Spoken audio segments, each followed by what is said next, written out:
see your mother. You were only given one. Go see your mother. And you know that you will never have another. Go see your mother. Go see your mom.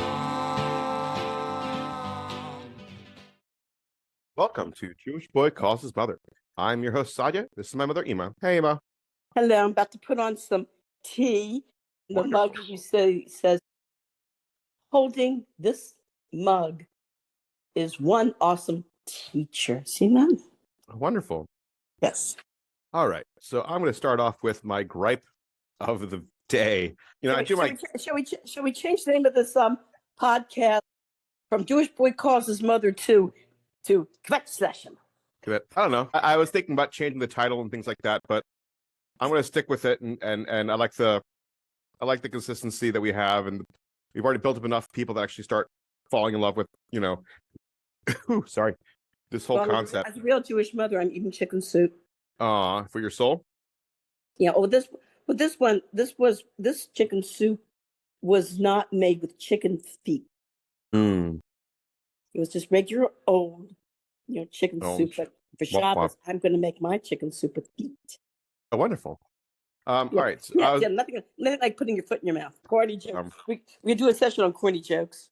God, please no. Yeah. So what I was complaining about was my son has a birthday, and I wanted to have his birthday party, and we had it planned for one Sunday, and then we were told that we had to push it off because her sister's going to be going on vacation, and then the next week we were told that her father's going to be out of town, so we won't be able to do it then. And then we pushed up to the next week, and we were told that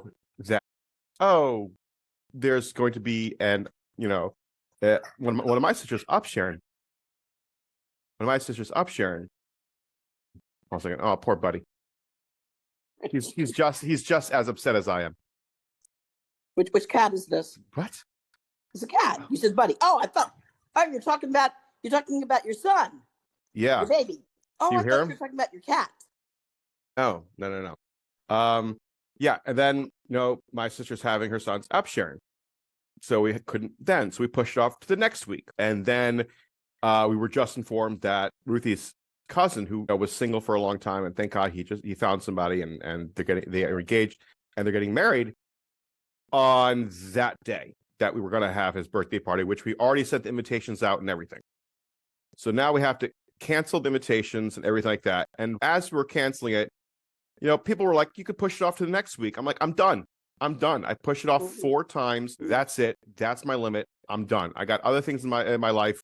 It is what it is. I hoped we can have some kind of, birthday party thing for my son, but it's just, we'll have a small thing at the upsharing, and that'll be it. And in the future, we'll have a birthday party.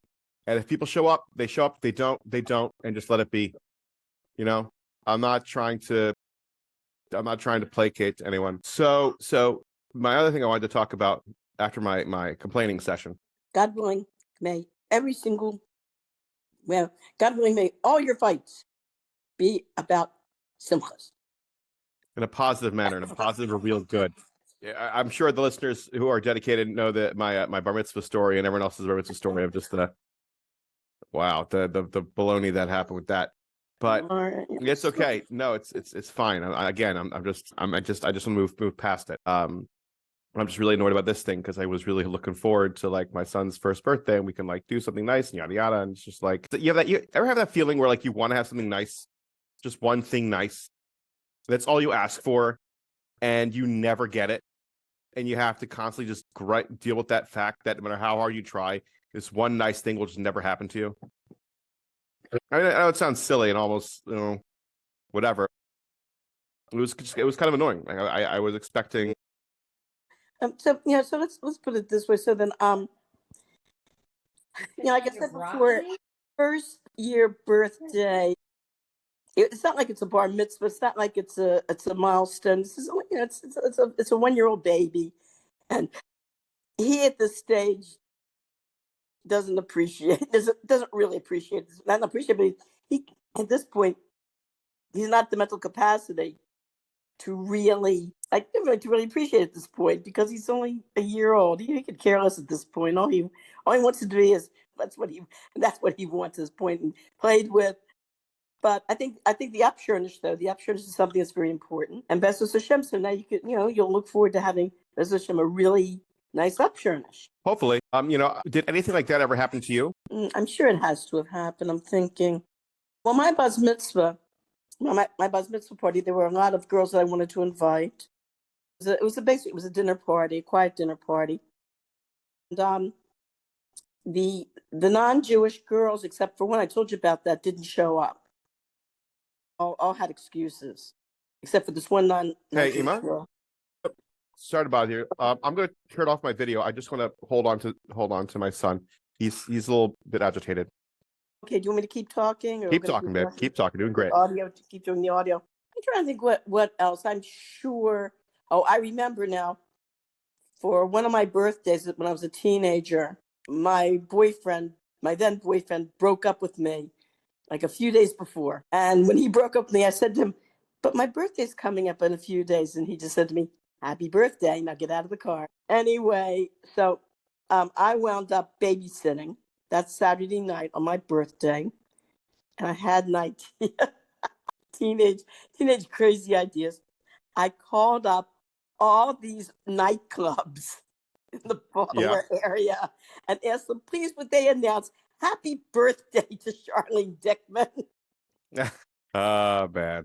In those days, you looked up things in the phone book. I got on the phone book. I looked up, picked up the newspaper. The newspaper in those days had a whole section called Wine and Dining, where they had a whole list and description of nightclubs, restaurants, what they were, a description of each nightclub, each restaurant. So I went right through that list, I think it must have called like 6 nightclubs.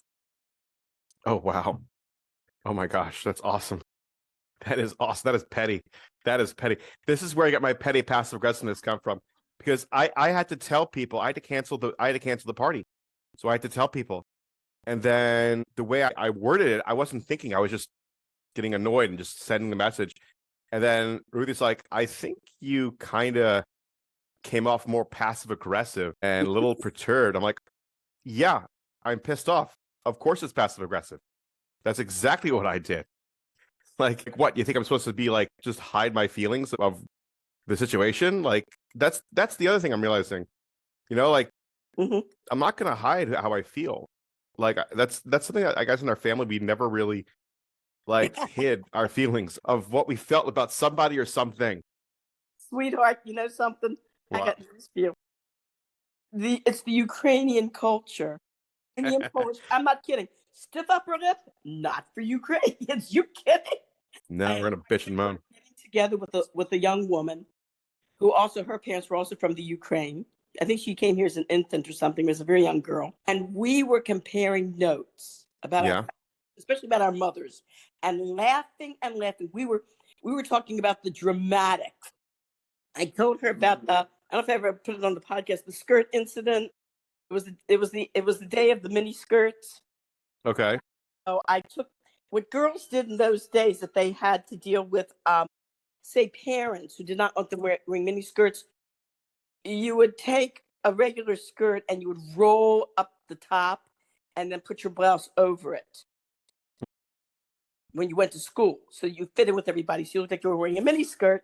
And when you got for sure. You good? I just heard this huge noise. What's going on? Let's check this out. We're looking for. I hope it's the cat. All right, let's do this. Tell our listeners where you are right now. I'm at home. And you heard a large boom? I just heard like a big, I'm looking around. It's scary when you're home and you hear something like a big sound. I think it's funny. It's just the idea of you better investigate instead of just walking away or getting out of their house or whatnot. I'm going to walk into the danger and see what's going on, see what's happening. Let me see what the cat did. What did the cat do? I guess not. Nothing special. No. I guess it's a bust. Womp womp. What did you do, cat? I hope it was you, cat. I hope that big sound. All right, the show must go on. Continue. You know, You're fine, Ema. You're fine. You're okay. Worst case scenario, we get great views and ratings. It's fantastic. Back to being petty. Are you good? You feel satisfied? yes. Okay. What were we? What We were we talked talking about? Ukrainian pettiness. Oh, okay. And So it was one morning. I don't know if I had. Anyway, this morning I decided to start wearing mini skirts and not hiding them, just wearing them. Wearing them to school. I come down to breakfast and I see my mother like put her hand over her chest like this and go. And my mother had high blood pressure, and I know she had some health issues. So of course I got scared. I mean, you see your mother who has health issues, especially high blood pressure. And right away, you think, God forbid, she's having a heart attack. I said, Mom, are you okay? You okay? And she keeps on with the hand over her heart going, oh, Mom, what's wrong? What's wrong? There's no, in those days, there was no 911. In those days, to get help, you had to call the operator, and the operator had to connect you to the police or the fire department, which took time. That's why they set up 911 as a direct, emergency line. So my mother finally she stops and she goes like this. Your skirt's too short. I go, oh God. I don't. I just look. I said, Mom, I don't believe this. wow. God. So I told the story to this friend of mine, also like saying Ukraine, and she cracked up laughing and she said, yeah. She had the same thing that happened to her and her mother. Yeah. Yeah. I mean, growing up was kind of funny because we've always been able to just speak your mind, say what's on your mind. There was like no filter in our household. Are you kidding me? We always spoke what was on our mind. We always said, then like, as we got older, we realized it was socially unacceptable and we had to like rearrange things and change stuff. Be like, maybe I shouldn't always say that. Maybe I shouldn't say this. Maybe I should keep this to myself. But no, today I was just so annoyed. I was so irritated. Because you want to have a party, you want to have a simcha, and it's like all these, things coming up. Yeah, I wanted to make something nice. Mm. I want something nice. But like it is what it is. Think of it this way. Baruch Hashem, it was canceled for a positive reason. Someone getting, and you must admit, an engagement. This is a vort? A wedding. Oh, it's a wedding. Oh my God, even more. Yeah. Thank God. A wedding takes precedence over a 1-year-old. I'm very well aware, hon.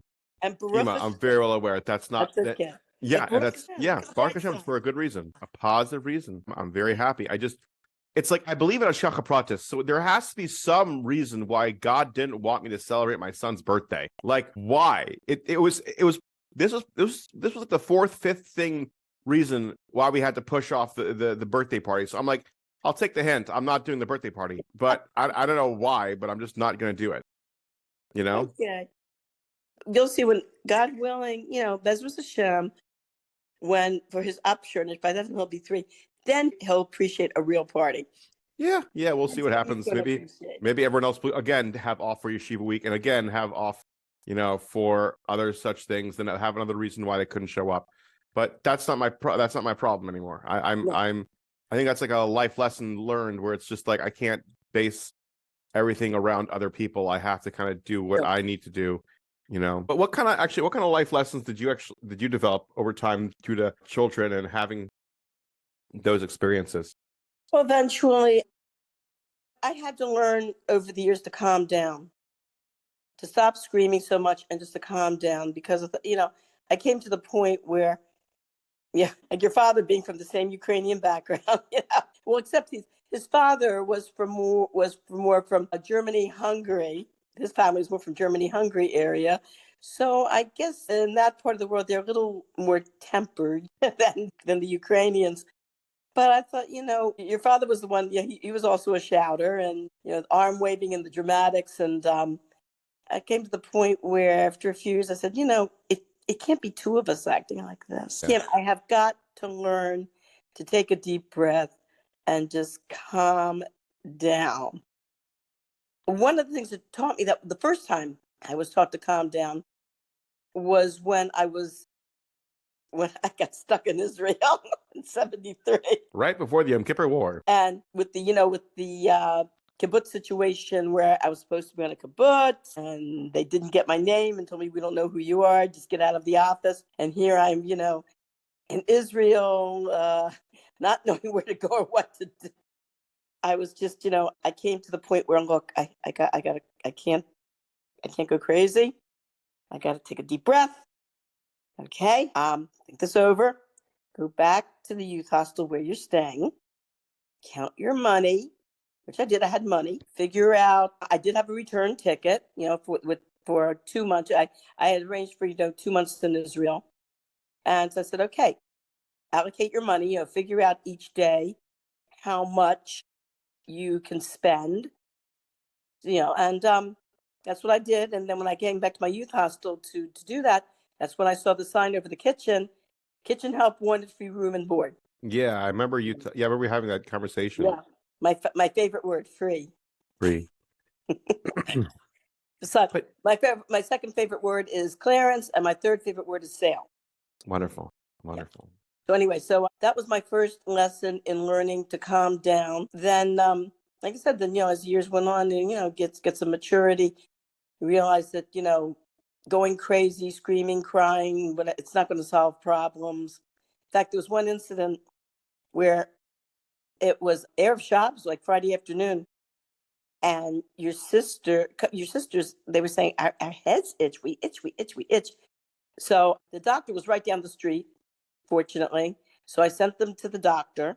I said, just go, both of you. They were old enough to walk by themselves. They were 11 and 13. So go down, just go down the street, go to the doctor, and ask them to check it out. They come back. We have lice.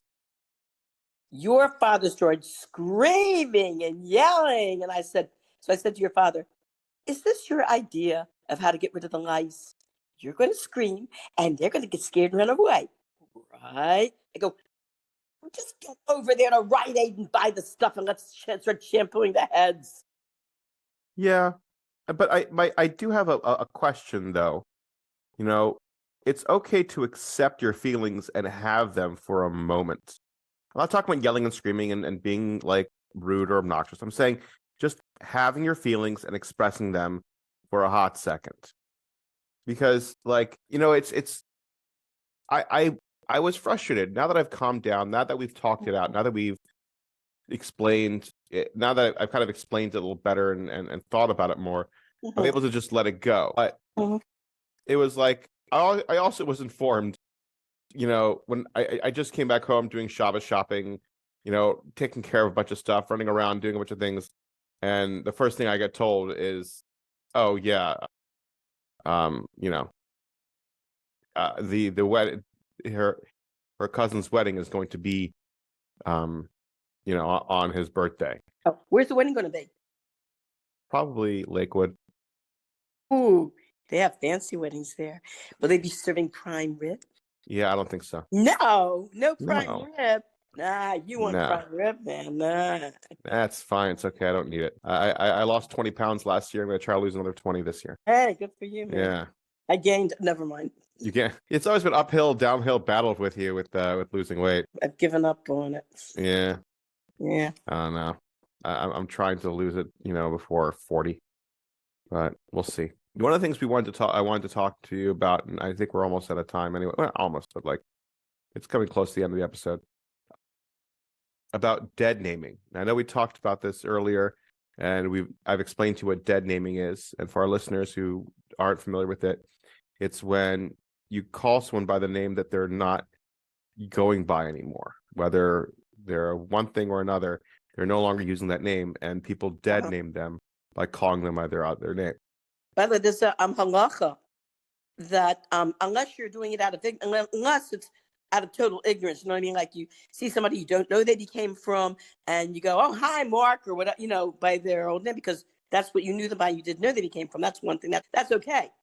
But to actually Dafka try to stick it to somebody by calling them by the name they were known before they became from and took on their Hebrew name, evidently it's an avera.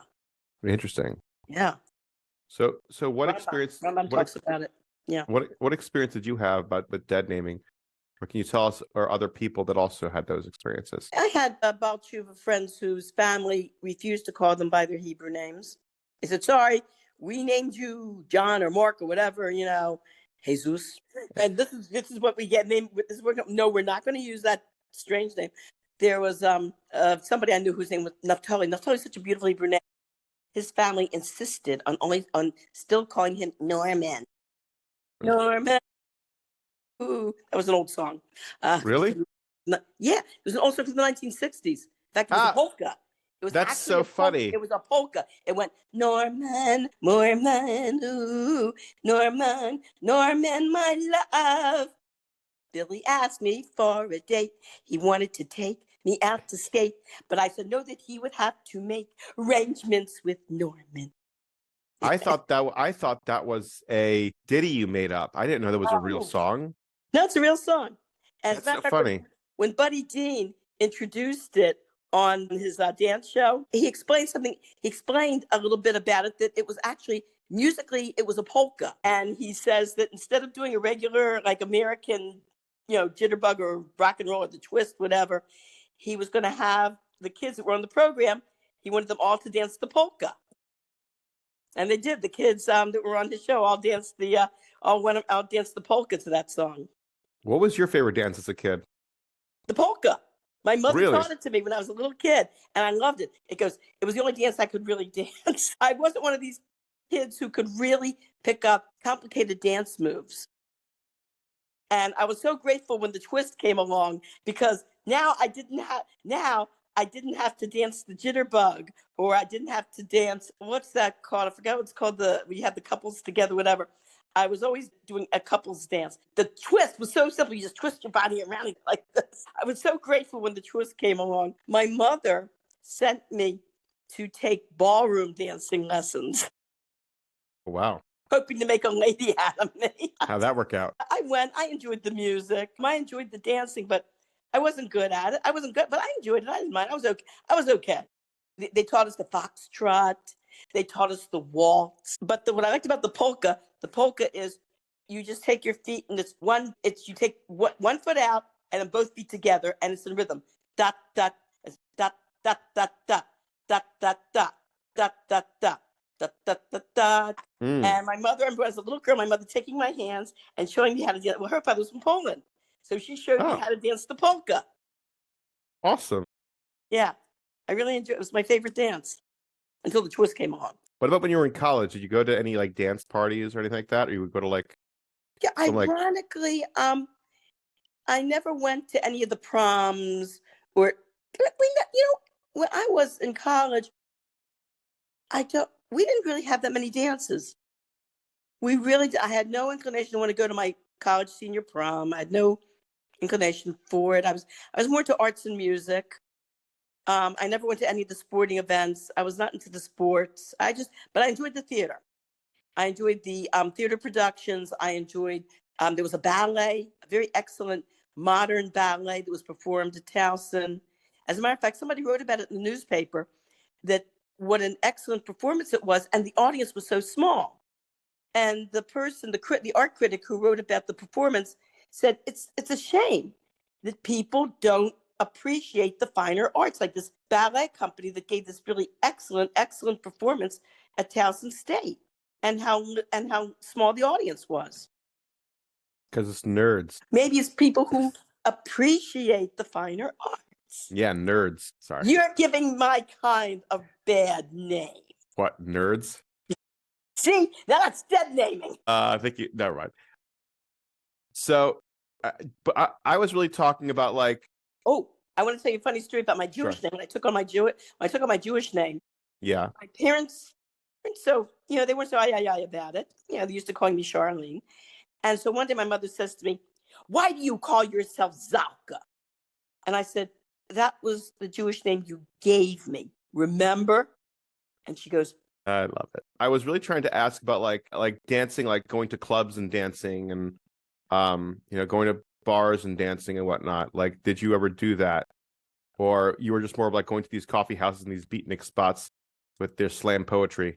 More more coffee houses, and the folks, the big thing when I was in college was the folk song coffee houses where you had these folk song performers like Joan Baez down at the Mm. Blue Dog. It was called the Blue Dog, was one of them. It What was his name? downtown Joe Baltimore. Baez?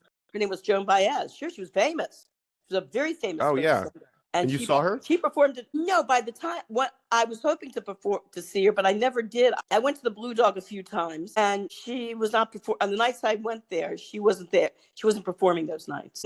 I never saw her in a live performance. But then there was Patches 15 Below. That was great. He and his wife. I forgot his wife's name, but Patches was, in fact, he was on television with his dog. He played guitar and sang folk songs, had a lovely voice. And he and his wife would perform at this coffee house out in, I think it was in Timonium. It was called Patches 15 Below because it was like it was in a basement, you might say an underground area. It was a ground floor, underground, actually it was underground. And you walk down 15 steps to get to it. That's what it was called, Patches 15 Below. Yeah, I see this now. Patches and Liz at the 15 Below. Yes, and they had some really good folk song performers that came there. They even had like an amateur night where people in the audience could perform. And I did. They invited me to come up and sing, and I did. What did you sing? I forgot. I think I sang one of my Italian opera type things. Did you see any famous folk singers when you were there? No. Oh, just all these underground people. Yeah.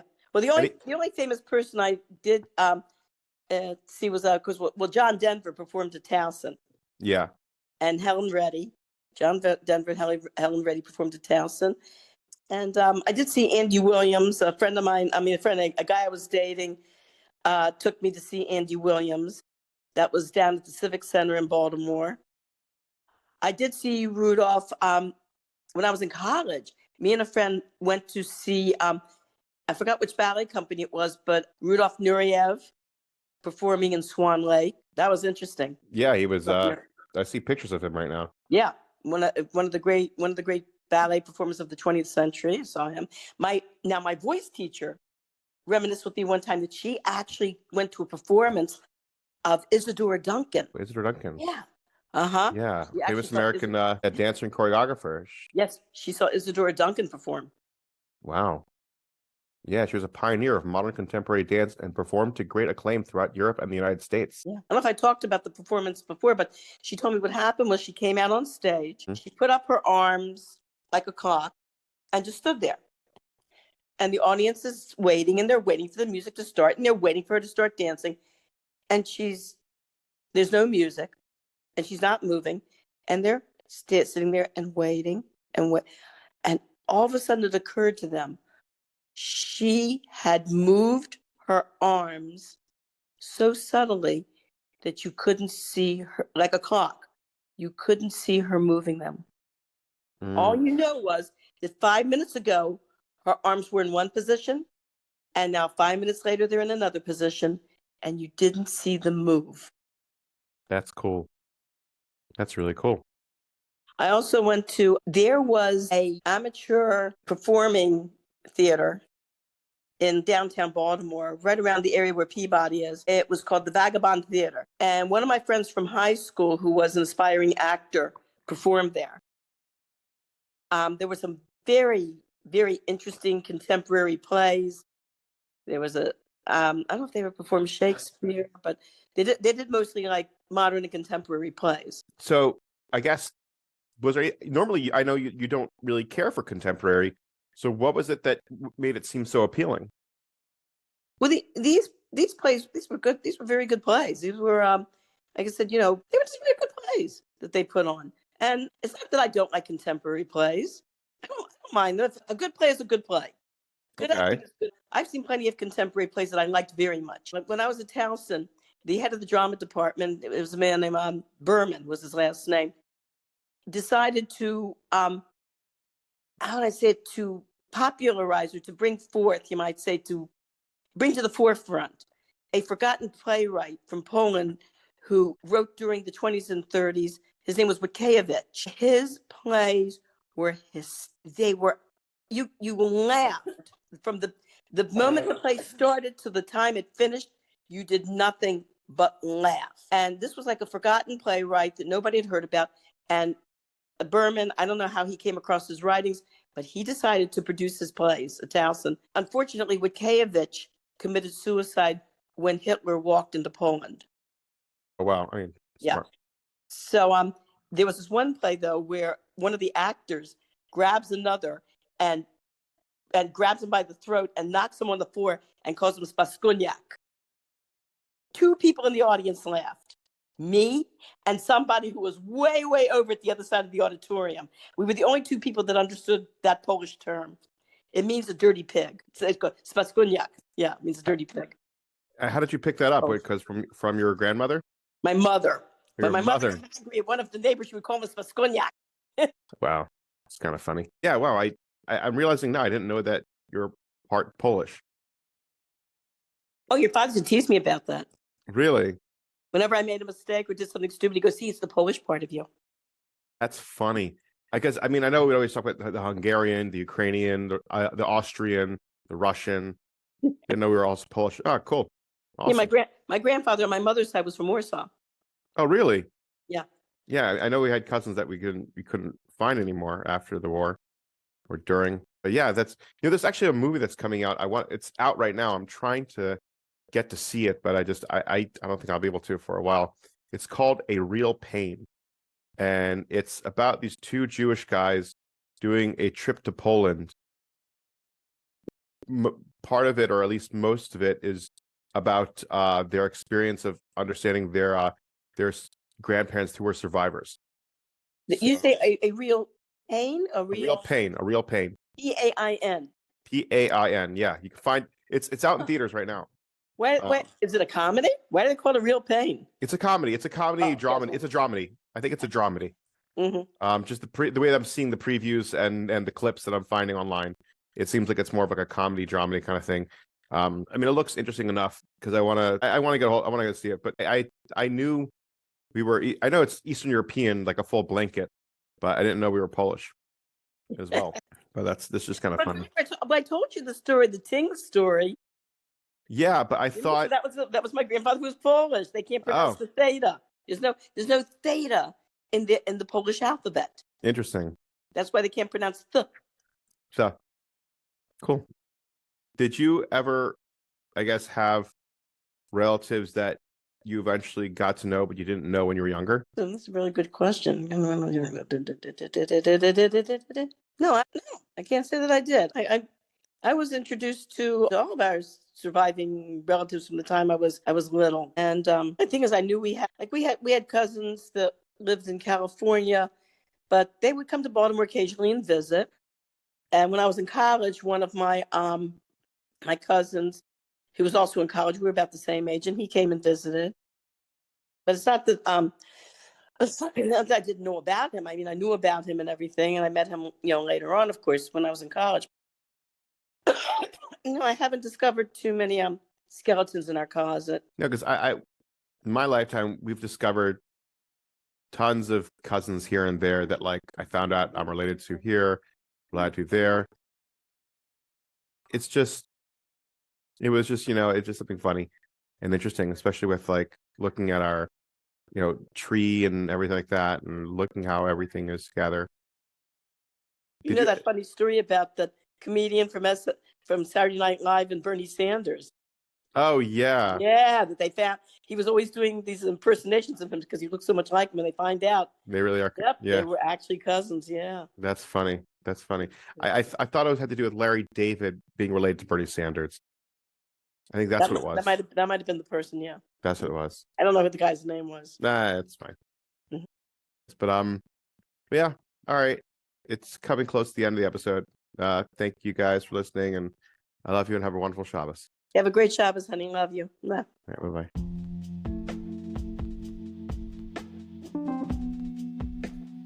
Thank you for listening to Jewish Boy Calls His Mother. Please comment and subscribe on our Facebook page, YouTube channel, and Instagram.